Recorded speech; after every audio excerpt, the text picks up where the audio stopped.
Is your HOA always this fair when a president points at your parked truck at dawn as the gate creaks? She waved a fake private road notice, threatened towing and fines just to claim Maple Ridge as hers because my Chevy touched the curb. Then the county surveyor stepped out with a stamped plat and badge tripod, beeping sunrise hitting the asphalt like a spotlight as her paint can hiss along the real boundary. Next week, the line and county plaque stayed while Brenda drove past in silence, and the street felt honest again. The first sound wasn't my alarm, it was the door chime. I glanced at the clock on the coffee maker as I crossed the kitchen. 6:03 a.m. Who in the world? I muttered. I tugged the curtain beside the front door. A woman in a pale blue cardigan stood on my front step, clipboard in hand. Clipboard.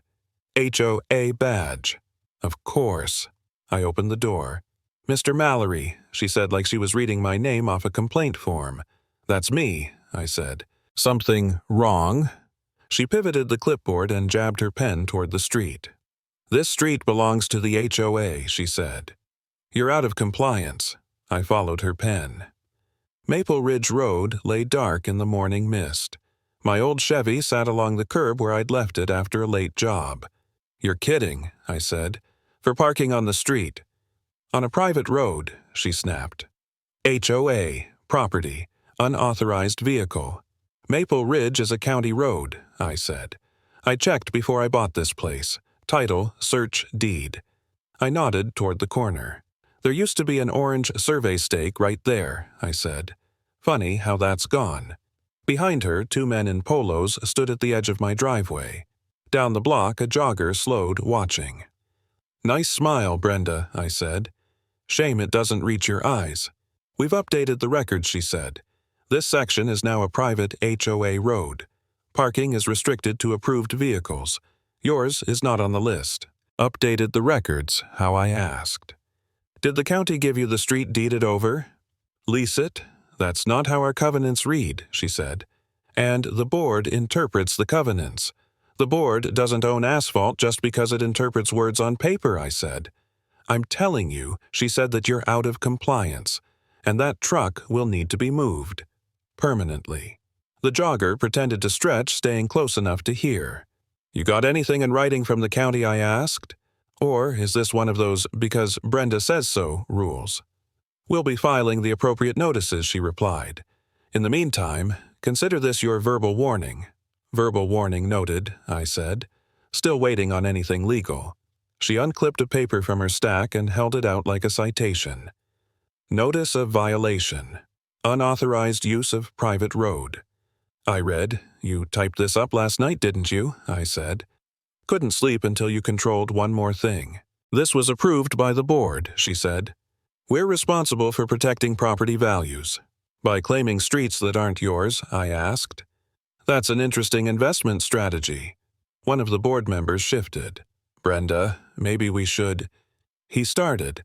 "We're fine, Greg," she cut in. "We're documenting." She flicked her eyes past me into the hallway.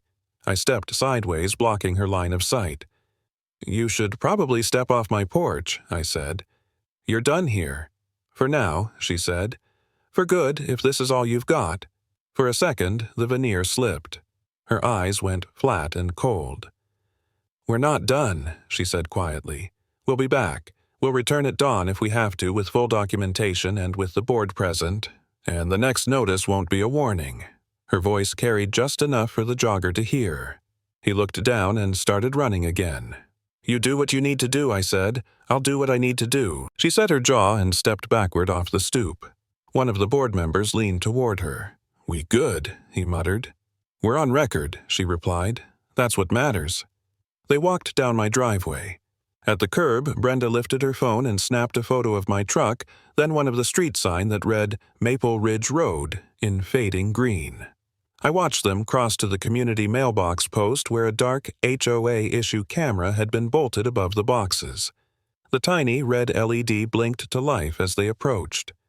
"Of course," I said under my breath. Rolling. When they disappeared around the bend, I stepped to my mailbox. A single envelope lay inside, cream-colored, heavier than junk mail. Across the top, in all caps, it read, "Formal notice." 41207 Street encroachment. I let out a short laugh. That was fast. I turned the envelope over in my hands. My name was written in the same precise annoyed script I'd just seen on the violation form. As I headed back up the walkway, I glanced once more at the street at the camera blinking on the mailbox at the jogger in the distance turning his head to look back. The street was fine until I parked on it, I said softly. Now it's a crime scene.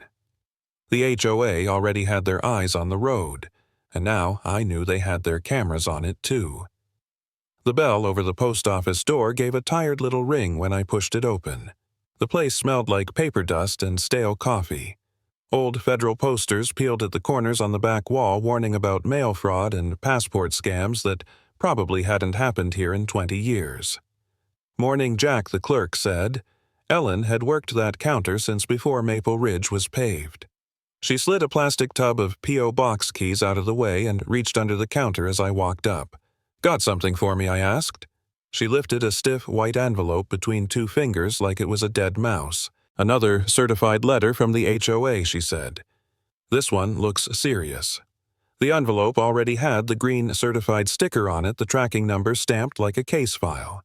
My name and address sat under the HOA letterhead center, justified and perfectly smug. "Second one this week," I said. "Third," she corrected. "You forgot the one on Monday. Your box was full, so I put it in the back." She slid a clipboard toward me. "Sign here." Again. I signed where she pointed. Ellen lowered her voice. "You and Brenda going a few rounds, huh?" "She started it," I said. "She's trying to claim the street." Ellen snorted softly. "She tried that trick on the cul-de-sac behind the park last year. The county sent a nasty letter. Didn't stop her, just made her more careful. Careful how I asked." "Paperwork," she said.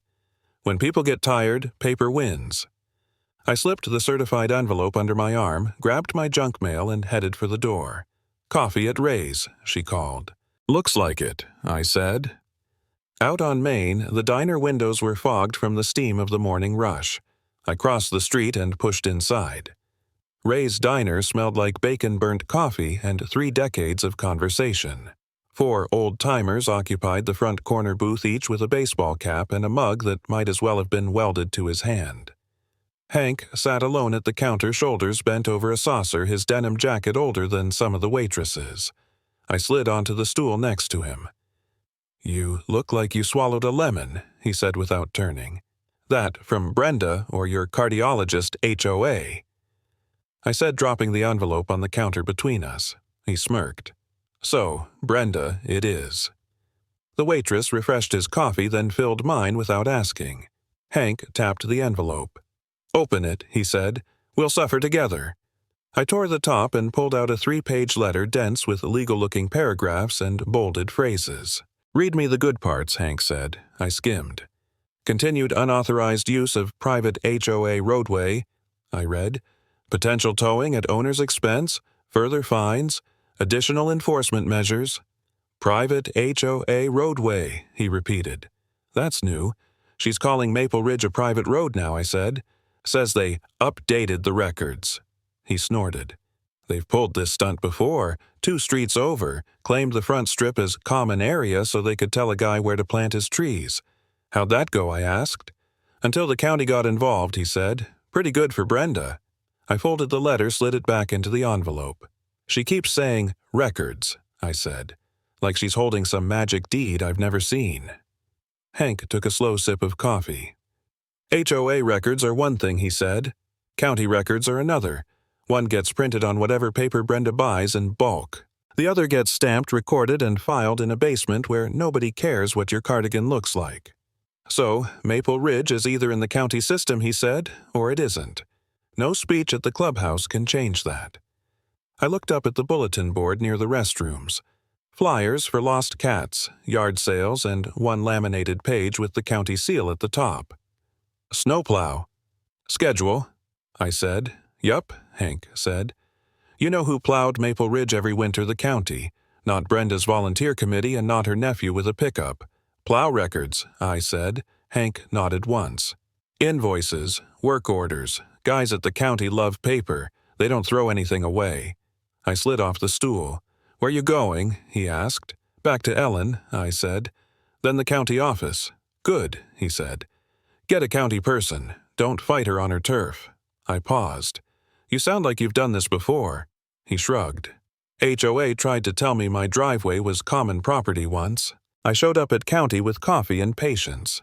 Never lost an inch. The waitress set the check between us. "I got this," Hank said, pulling it closer.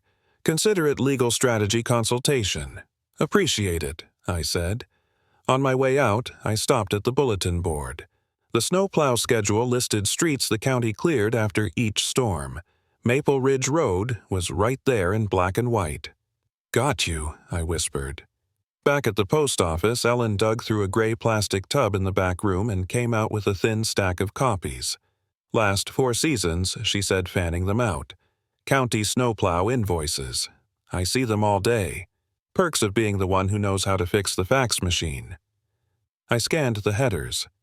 Each invoice listed Maple Ridge RD, county route under service location. "Can I get copies of these?" I asked. "You already are," she said. "Quarter a page. Put it in the jar." I fed a couple of singles into the donation jar and slid the copies into a folder she handed me. "Keep them dry," she said. "Paper is your friend now." When I stepped back outside, my phone buzzed. New email. From Maple Ridge Estates, HOA, subject urgent. Street parking enforcement. I opened it. Effective immediately, it read, "Street parking on HOA-owned roadways is restricted to registered vehicles. Unauthorized vehicles may be subject to towing and fines." At the bottom, in bold. "This includes Maple Ridge Road." I stared at the screen until the letters blurred. They weren't just pushing, they were writing a new reality and hoping no one would check. That evening, as the sky turned orange behind the trees, I stood at my front window with the folder of plow invoices on the table beside me. A car rolled to a stop across the street. Brenda climbed out, cardigan swapped for a fitted jacket, same clipboard under her arm. She walked slowly along the curb, phone in hand, pausing every few steps.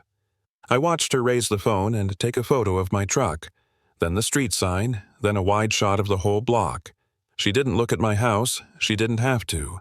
She knew I was there. The camera in her hand flashed once.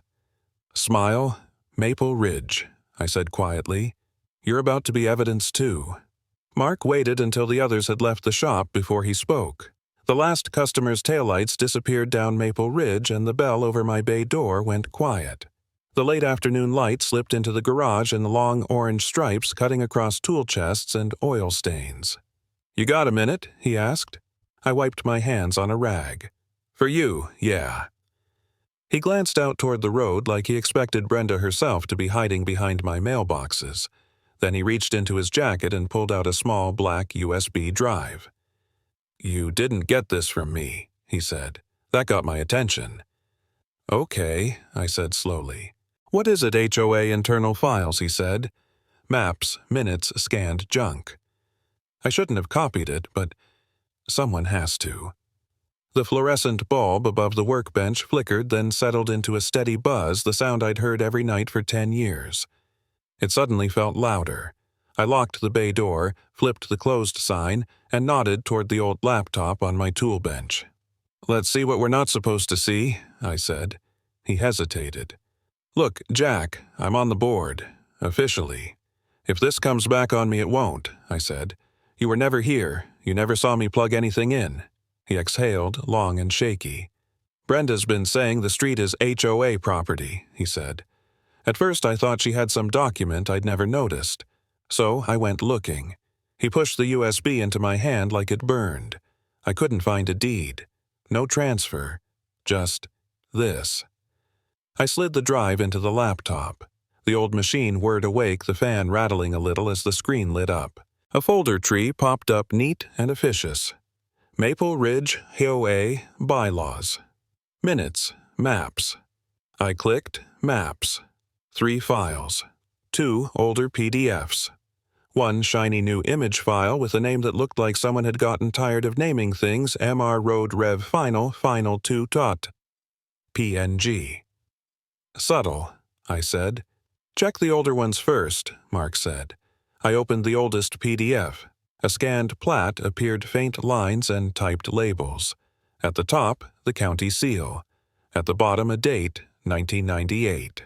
There it was, Maple Ridge Road, drawn as a strip of county right-of-way cutting through the subdivision. The lots lined up on either side like teeth on a zipper. County Road, I said. Clear as day. HOA has their common areas shaded in. The road isn't one of them. Now, look at the new one, Mark said. I opened the PNG file.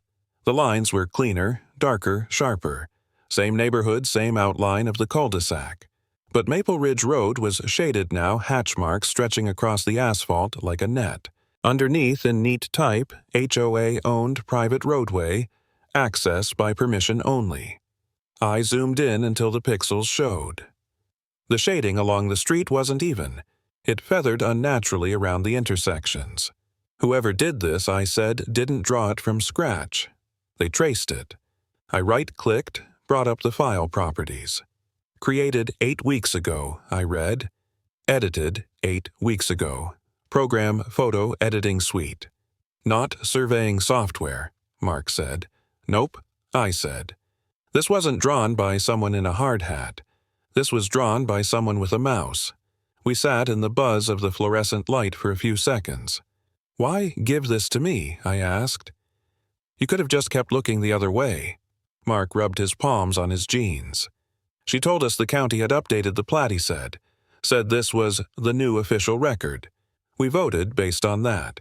I figured the county had done some kind of transfer. But that. He nodded at the screen. That's not a record. That's a picture. And you're sure there's nothing from the county I asked? I checked the clerk's online index, he said. There's no deed, no road vacation, nothing. The only official plat is still the one from '98. And that one, he pointed at the PNG, never passed through their office. I leaned back against the workbench. Okay, I said. So, on one screen we've got the county saying this is their road. On the other we've got Brenda shading over it and calling it hers. She's already used it in arguments, Mark said. Held it up at meetings. Said things like, as shown on our most recent map. And people nod because maps look official. People don't ask where they came from. I glanced toward the bay door, toward the slice of street visible under the rising garage. Speaking of official, I said. You remember that stake at the corner orange one, he asked. Yeah. Used to clip my mirror when I turned too tight. It's gone, I said. A thought struck. I grabbed a flashlight from the pegboard and opened the side door that led to the narrow strip of grass between my shop and the curb. Come on, I said. We stepped out into the cooling air. The sun had dipped, leaving everything washed in gray. Cars rolled by in the distance, tires humming on asphalt. I walked to the corner where the stake had stood. Tall, uncut grass brushed my boots. Here, I said. I pushed aside a clump of weeds and saw it not gone, just buried. The plastic shaft was snapped at mid-height, the top piece lying a few inches away, scuffed and bent. The bottom half was still driven into the dirt at the exact spot the old plat marked the edge of the right-of-way. Somebody didn't like where the line was, I said. Looks that way, Mark said quietly. I picked up the broken top, turned it over in my hand. The fluorescent orange had been scraped down to white plastic. Prop number 2, I muttered. First, they redraw the paper. Then, they bury the proof in the ground. My phone vibrated in my pocket. Probably her already, I said. It wasn't a call. It was email. Subject line. Final notice. Street violation from Maple Ridge Estates, HOA. I opened it. The wording was harsher than the last time. Failure to remove your vehicle from the HOA street may result in towing fines and further legal action. HOA street, I repeated. She's getting bold. Mark blew out a breath. She thinks nobody's going to challenge the story. I pocketed the phone and we headed back into the garage. The laptop screen had dimmed, but the false map still glowed faintly. I can't blow this open myself, Mark said. If I stand up in a meeting and say the president faked a map, I'm done. I've got a mortgage and a kid starting college. I get it, I said. You've helped more than you know. He nodded once, then reached for his jacket. Jack, he said. hand on the door. "Just don't ignore this. She's not going to stop at one truck." "I won't," I said. When he left, the garage felt heavier. I saved copies of the files in 3 different places labeled the folder HOA, Proof, and backed it up onto my own drive. The fluorescent light buzzed overhead like a bad conscience. I shut down the laptop, turned off the bay light, and locked the doors for the night. At home, while the coffee maker gurgled again, my phone buzzed once more. Unknown address. No subject line. The email body was just one sentence. "If you want the truth, be outside at dawn." I stared at it, thumb hovering over the delete button. Then I left it where it was and set my alarm a half hour earlier. If we were going to settle this on paper, I needed to see exactly who showed up when the light was still thin. 5:47 a.m. Headlights washed across my bedroom ceiling in a slow, searching arc. I was already awake. I pulled on my jacket, checked my phone, no new messages, and stepped out onto the porch. Maple Ridge Road was softer at that hour, the asphalt still holding the cool of the night. A light mist hovered just above the surface, catching the beams of the cars that lined the curb. I wasn't the only one up. 2 couples stood across the street in sweatpants and hoodies, mugs in hand. An older man in a ball cap leaned on his cane near the corner. A teenage girl in an oversized sweatshirt filmed everything with her phone. "Big crowd for a Thursday," I said. Mark stepped out from the shadow of my garage. "They started congregating around 5:30, he said. "Somebody posted last night's email in the neighborhood group. People want to see the show." "This isn't a show," I said. "It's my street. It's all our street," he said. "That's why they're here." A pair of headlights turned onto Maple Ridge and slowed. A white SUV rolled to a stop halfway down, hazard lights blinking. Brenda stepped out dressed like she was headed to a board meeting, blazer slacks, clipboard, and that same HOA badge shining at her collar. 2 more board members emerged behind her. One of them was Greg from the other morning. The other I'd only seen at a distance, always sitting to Brenda's right at meetings. Brenda paused as she saw how many people were already there. Her smile came a second late and didn't touch her eyes. "Well," she said, raising her voice just enough to carry. "Looks like we have good community engagement this morning." Someone behind me muttered, "More like good gossip." She walked toward the center of the block, stopping where the broken stake still hid in the grass. She didn't look down. "Thank you all for coming," she said. "We're here to address a matter of HOA street use." I stepped off my porch and moved closer, stopping with my boots just touching the edge of my driveway. "You mean my parking?" I said. "And your vehicle," she replied, "is a perfect example of the larger issue." She turned to face the small crowd. "For years," she said, "this section of Maple Ridge has been maintained and regulated as part of our private community. The HOA has treated it as private property. County recognized this arrangement long ago." A few heads nodded automatically. The kind of nod people give when they've heard a phrase enough times that it calcifies into truth. Mark shifted beside me. "That's not accurate," he said under his breath. I stepped forward. "Brenda, I said you keep saying recognized like it's magic. If the county recognized this as HOA property long ago, then you'll have a recorded plat, a deed, a transfer, something in the courthouse that says this street belongs to you." She gave me a tight smile. "We're not here for a legal seminar, Jack." "Sure we are," I said. "You're telling every neighbor here that this road is yours. You're threatening towing fines enforcement measures based on that claim. So I'm asking you in front of the same neighbors show your recorded plat." Her jaw flexed. "We have internal maps," she said. "They clearly show internal maps aren't recorded," I cut in. "They're drawings. I've seen yours. It was created 8 weeks ago on a photo editor. No county seal, no recorder's stamp." A murmur rolled through the group. One of the board members leaned toward her. "She told us it was private for years," he whispered. He meant it for her, but it carried just enough in the quiet street that 2 people near him heard and turned. "I said," Brenda replied louder now that the board has established this as HOA managed property. "We've treated it as such for years. That's what matters. What matters, I said, is what's actually recorded. The county plat from 1998 shows Maple Ridge Road as public right-of-way. I have 4 years of snowplow invoices from the county. I've got their route sheet hanging at the diner. Jack, she said, clipboard clutched tighter. You're confusing residents with technicalities. We're here to keep things orderly. Orderly is fine, I said. Fiction is not. A pickup door shut down the block. More neighbors walked up, drawn by texts and curiosity. Phones came out. A few people started quietly recording. This doesn't need to be a spectacle, Brenda said. We tried to handle it privately. You ignored final notice. You left your vehicle on a private road. The board has the right to tow it. Yes, I read that, I said. But only if your premise is true, and that's what we're settling. How exactly, she snapped. I nodded toward the far end of the street, with the people who actually own the pavement. She frowned, started to speak, then paused. Far down Maple Ridge, a pair of amber lights appeared low and steady. The distant beep-beep of a truck reversing floated up the street, thin and unmistakable in the morning quiet. Is that? One neighbor started. A county rig, someone else said. As the truck drew closer, the county logo on the door came into view. A yellow beacon flashed on top. The driver eased to a stop just past my driveway engine, rumbling at idle. Why would the county be here, a woman on the sidewalk asked. If this is private. Good question, her husband said. Brenda's smile came back brittle. We have a good relationship with county services, she said quickly.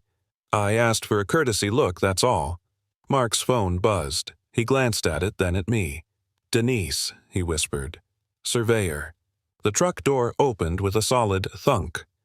A woman in a county field jacket stepped down, clipboard under one arm, steel-tipped boots crunching the loose gravel at the edge of the asphalt. Behind her in the truck bed, a tripod and a survey gear waited. She scanned the street, then the small crowd, then the space between my driveway and the corner. Morning, she said. Her voice carried the calm of someone who'd done this 100 times. I'm Denise Park with County Engineering. She looked at Brenda, then at me, then at the neighbors. Let's establish the true boundary. Denise didn't waste time. She set the tripod down on the crown of Maple Ridge with the easy motion of someone who'd done it in 100 other neighborhoods.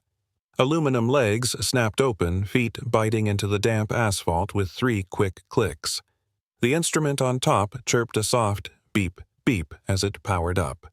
Beside me, someone whispered, "This is getting real." Denise glanced at the cluster of neighbors and the line of phones held up like offerings. She didn't look rattled. She just took a breath, pulled a tube from her bag, and unrolled a sheet of paper. The county seal sat in the top corner, embossed and unmistakable. Let's start here, she said, her voice even. Maple Ridge Road, recorded right-of-way, 1998. This plat, she held it where people could see, is the last recorded version. It has never been amended. Her eyes moved to Brenda. You said the county recognized this as HOA property, Denise said. Do you have any recorded document showing that Brenda shifted her clipboard from one arm to the other? We have our own map, she said. It reflects the understanding that's been in place for years. Internal documents can help explain how you manage things, Denise said, but they don't create ownership. Only recorded instruments do that. A couple of neighbors nodded slow, as if translating recorded instruments into actual legal paperwork. Denise walked to the edge of the pavement and planted a small survey flag in the grass near where the broken stake had been. County right-of-way line is measured from center line, she said. I'm going to confirm it matches the recorded plat. She swung the instrument toward the corner, peering through the scope. The machine hummed, then gave another soft beep. She called out a number more to herself than to us, then consulted the plat again. Yep, she said. Matches. Matches what a man in a ball cap called. Matches the original county survey, she said. Your right-of-way extends from here. She tapped the asphalt with her boot to here. She pointed to the flag. She walked to her truck, grabbed a can of bright green marking paint, shook it hard, and knelt at the center of Maple Ridge. Everyone fell quiet. With one smooth motion, she dragged the nozzle along the edge of the lane, leaving a crisp green line that followed the path drawn on the 25-year-old plat. The paint glistened in the weak morning light. County Road, she said. Full width. Brenda stepped forward. Our map shows she started. Do you have it with you? Denise asked. Brenda hesitated, then pulled a folder from her bag. She unfolded the HOA map, the same shaded drawing I'd seen on my laptop the night before, and held it out. Denise took it, looked once and then again more slowly. There's no county seal on this, she said. No surveyor's certificate, no recorder's stamp, no index number. It was prepared for the HOA, Brenda said tightly, based on existing conditions. Denise held the two papers side by side, the county plat in one hand, the HOA map in the other. This, she said, lifting the plat slightly, is a recorded document. It's in the county archives. It's what we work from. She lifted the HOA sheet. This, she said, is a graphic. It might help visualize how you think things are laid out, but it does not change ownership. It is not in any legal sense a plat. A teenager near the curb zoomed in on his phone. You getting this? Someone whispered. Oh yeah, the girl filming said.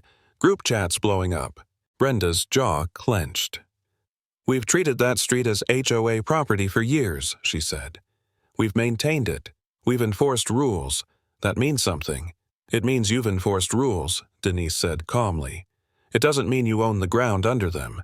She placed the HOA map back into Brenda's hands. The official record shows Maple Ridge Road as county right-of-way, she said, from lot line to lot line, start to finish. I felt something loosen in my chest that I hadn't realized was clenched. So, all these notices, I said, all these threats about HOA Street. Denise turned slightly, including the crowd, without grandstanding. The HOA, she said, has no authority here, not over the right-of-way, not over whose vehicle is parked along this curb. A low ripple went through the neighbors. Quiet at first, then building. Someone let out a sharp, disbelieving laugh. The man with the cane shook his head slowly. So she's been bluffing, he asked. I'm not commenting on intent, Denise said. I'm telling you what the records say. Behind me, I heard the soft buzz of a group text blowing up. A neighbor murmured, I'm live. 80 people watching. 92 now. Brenda's cheeks reddened. You're undermining our authority in front of our own residents, she said. We're just trying to keep this community orderly. You still have authority over HOA property, Denise replied evenly. Clubhouse pool, any lots you actually own. But not this road. She tapped the green line with the toe of her boot. This road is ours, she said, meaning the county, and by extension, everyone's. Brenda's fingers tightened on her clipboard. We will be reviewing this with our counsel, she said. I'm sure there are nuances here you're overlooking. That's your right, Denise said. Talk to whoever you need to. But when your counsel calls our office, they'll get the same plat I just showed you. One of the board members, the quiet one, can't help himself. Brenda, he said softly, you told us the county changed it. You said we had a new map. She didn't answer him. She looked at me instead. You think this is a victory, she said. You've just invited the county deeper into your life, into all our lives. I shrugged. I'd rather have them, I said, than a picture you drew 8 weeks ago. A couple of people laughed, short and sharp. Others just stared at her, the kind of stare that lingers. Denise capped the paint can and walked back toward her truck, then stopped near me. You've got your own copies of those plow invoices and the old plat, she asked quietly. 3 backups, I said, and photos of your line. Good, she said. Keep them, keep every document, every notice, every email, every map. They're not done just because they lost this round. She glanced once more at the crowd, then at the glowing green line that split the morning mist. Truth has a way of making some people louder before they finally quiet down, she said. Be ready for that. She climbed back into the truck, the door shutting with a solid thunk. The beacon flashed as she pulled away, leaving the bright line like a scar across Maple Ridge. Neighbors started to drift toward one another, talking in low, tight voices. Brenda didn't move. She just stared at the paint at the place where her shaded map had been peeled away in front of everyone. For the first time since this started, I didn't feel like the one on trial. The street wasn't a rumor anymore. It was recorded, and now it was witnessed. The county hearing room was smaller than I expected, just 12 chairs, a humming fluorescent light, and walls the color of old manila folders. Nothing dramatic, nothing theatrical. but the tension in the air felt thick enough to press on my ribs. Brenda sat at the opposite table, posture-stiff blazer, sharp jaw, locked tight. Her lawyer, navy suit silver hair voice like a tired metronome sorted papers into neat stacks. The massive, poster-sized map stood rolled behind them like a secret weapon. My attorney, Mason, clicked open his pen without looking at me. "You ready?" he murmured. "As I'll ever be," I said. The bailiff stepped forward. "Maple Ridge Estates, HOA versus Jack Mallory," he announced. The judge entered 60s glasses hanging low on his nose, no patience for nonsense. He sat, flipped open the case file, and nodded once. "All right. HOA, you first." Brenda's lawyer rose with the confidence of someone used to winning by exhausting people. "Your Honor," he began, "this case concerns a resident who refuses to comply with regulations governing a private HOA street." He snapped his fingers. An assistant rolled the poster stand forward and unfurled the HOA's shaded map so large it nearly swallowed the tiny room. "This," the lawyer said, proudly tapping the glossy surface, "is the authoritative representation of Maple Ridge Estates." The judge stared at it a moment, expression unreadable. Then he asked very quietly, "Where is the county seal?" Silence washed through the room. The lawyer cleared his throat. This map was prepared for the HOA. "So, that's a no," the judge cut in. "Does it have a Plat Index A recording stamp? Anything showing it's a county document? It reflects current usage." "That's not what I asked." The lawyer's mouth shut with an audible click. Mason stood. "Your Honor, we call Denise Park County Engineering." Denise walked to the stand with the calm confidence of someone who didn't need to bluff. She was sworn in, sat, and folded her hands. Mason asked Ms. Park, "Did you review the official records for Maple Ridge Road?" "Yes," she said. The recorded plat dated 1998. He held up a stamped copy. "And what does it show? That Maple Ridge Road is county right-of-way," she said. "It has never been transferred to the HOA. There are no amendments, no deeds, no ordinances. Did you verify the line in the field I did? It matches the recorded plat exactly." The judge nodded once as if confirming something he already suspected.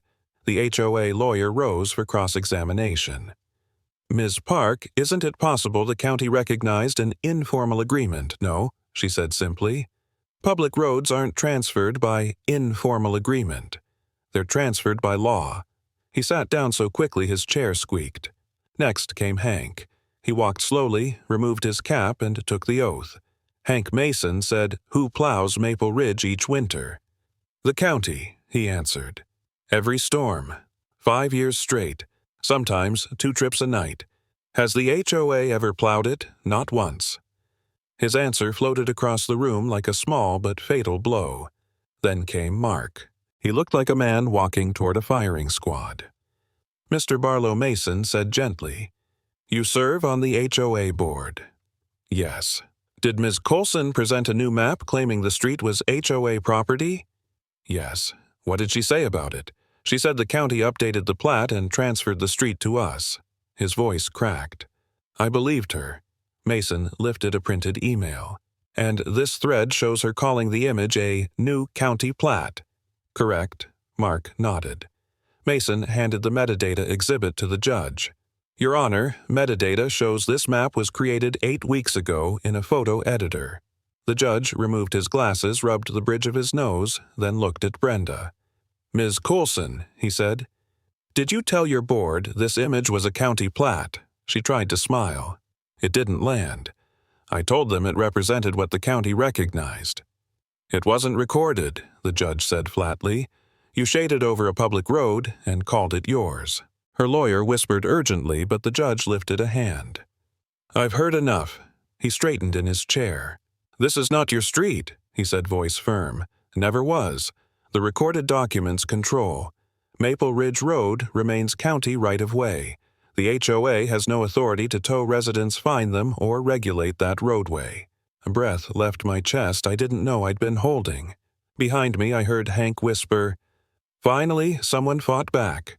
The judge closed the file. Petition denied. Respondent free to park under county law. Court adjourned. Chairs scraped. Papers shuffled. Brenda stared at the giant fake map as if it betrayed her. Mason leaned toward me. "Enjoy the walk out," he murmured. "Settlement is coming." I didn't expect an invitation. Not from the HOA, not after the hearing, but there it was, an email-stamped special board session. Request for attendance. Different tone. Different signature. Not Brenda's. When I walked into the community room that evening, the first thing I noticed was the whiteboard. Thick black marker across the top. Road status. Corrections. Folding chairs were arranged in a half circle. A coffee urn burbled weakly on a plastic table next to a tray of store-brand cookies nobody touched.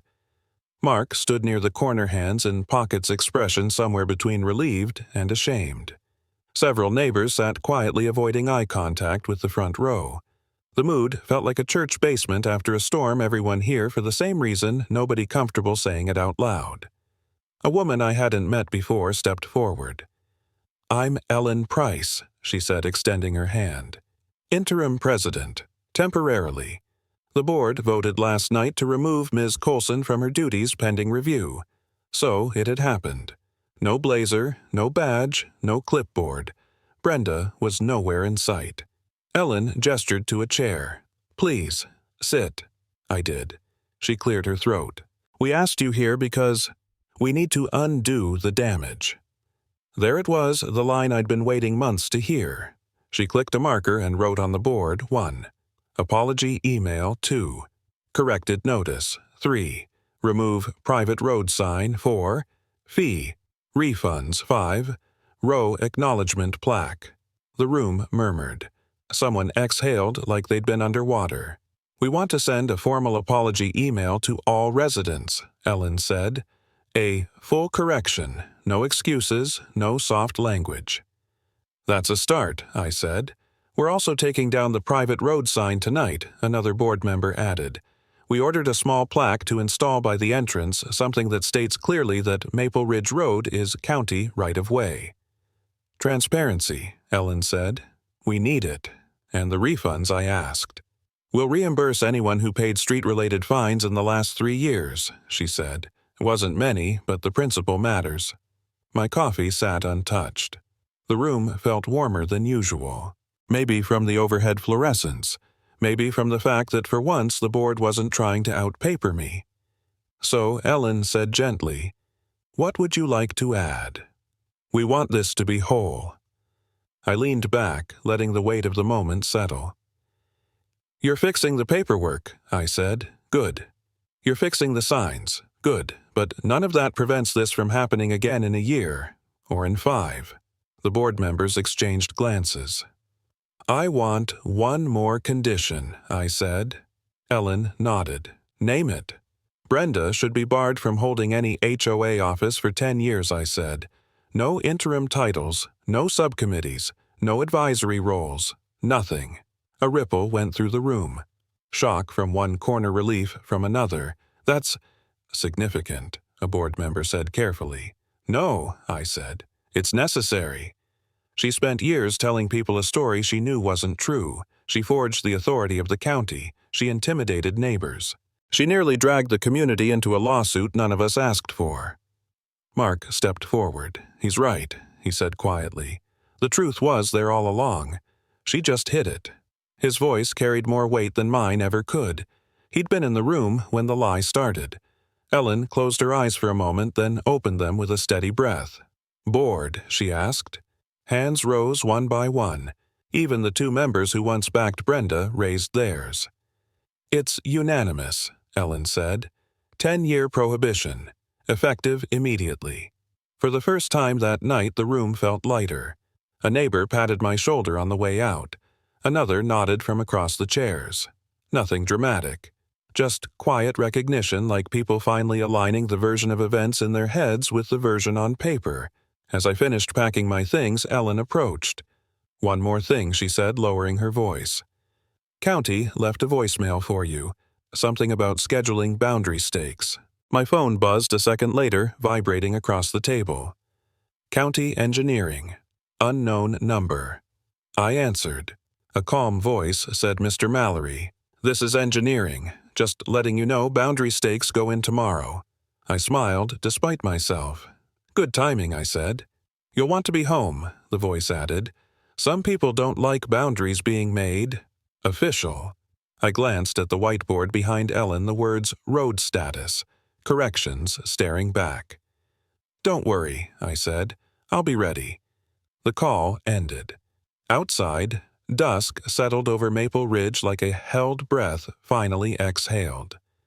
For the first time, the street felt honest, documented, witnessed, settling into the shape it always had, just finally acknowledged. And tomorrow, the stakes would make sure no one could bury the truth again. The county trucks arrived just after 4, rolling down Maple Ridge with their amber lights turning slow and deliberate, like they knew half the neighborhood was watching. The rumble of their engines settled into the asphalt steady and sure, the kind of sound that carried authority without raising its voice. I stood at the end of my driveway with Hank. Someone had already dragged out a folding table and slapped a neighborhood potluck sign on it. A couple of slow cookers hummed beside a stack of paper plates. Kids rode bikes in looping patterns around us, their laughter rising and falling as the trucks eased to a stop. For the first time in months, the street felt easy.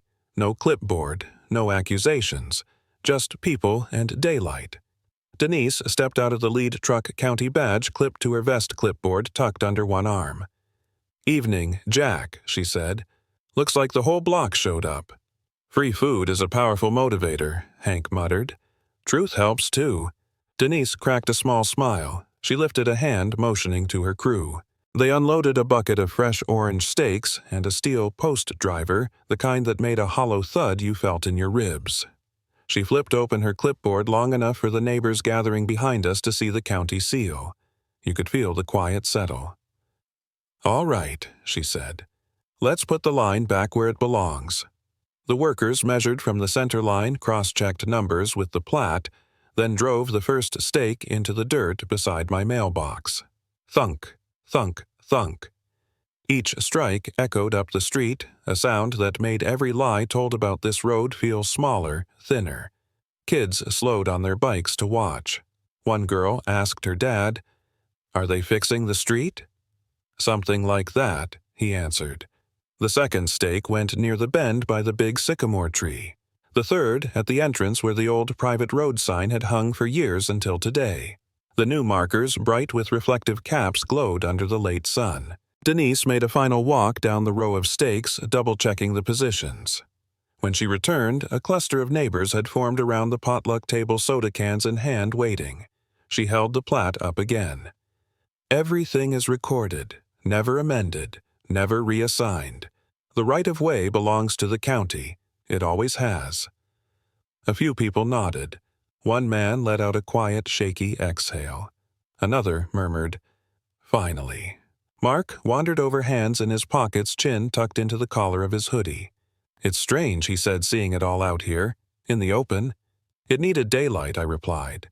Hank nudged me gently with his elbow. "Look around. Folks talking again, kids playing, no one waiting for some bogus violation email. This is how it's supposed to be." He took a sip from a styrofoam cup, eyes still on the stakes. Then, almost to himself, he said the line I knew was coming. Finally, someone fought back. The words felt heavier, spoken aloud, like the road itself absorbed them. Near the entrance, 2 volunteers finished bolting a small plaque to a wooden post. One of them wiped the metal clean with the edge of his shirt. Raised bronze letters caught the last of the sun. County right-of-way public access, guaranteed simple. Permanent. A silver crossover turned onto Maple Ridge. It slowed, not because of the gathering, but because the driver saw who was there. Brenda. Hands at 10 and 2. Eyes fixed dead ahead. No clipboard, no badge. Just a woman driving down a street she no longer controlled. People noticed her. A few looked her way, not hostile, just aware, like watching a shadow slip off a wall after years of blocking the light. She didn't wave, didn't turn her head, didn't acknowledge the plaque less than 10 feet from her window.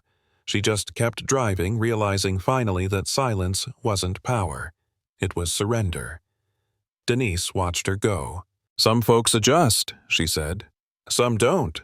She'll have time," I replied. I stepped forward, letting my eyes travel the full length of Maple Ridge, kids circling on bikes, neighbors sharing potato salad over paper plates, steaks glowing like tiny beacons. And then I said the punchline that belonged to this moment, matching the title, sealing the arc. Turns out the only thing they owned was their lie. Hank chuckled. Mark shook his head, smiling for the first time since all this started. A neighbor snapped a photo of the new stakes, the plaque, the sunset turning the asphalt gold. Seconds later, my phone buzzed with a notification. New post in Maple Ridge Neighbors, photo of the street. Caption, "The street is ours again." I pocketed my phone and looked one more time at the restored boundary line. No confusion, no fear, just a road standing exactly where it always belonged, finally recognized for what it was.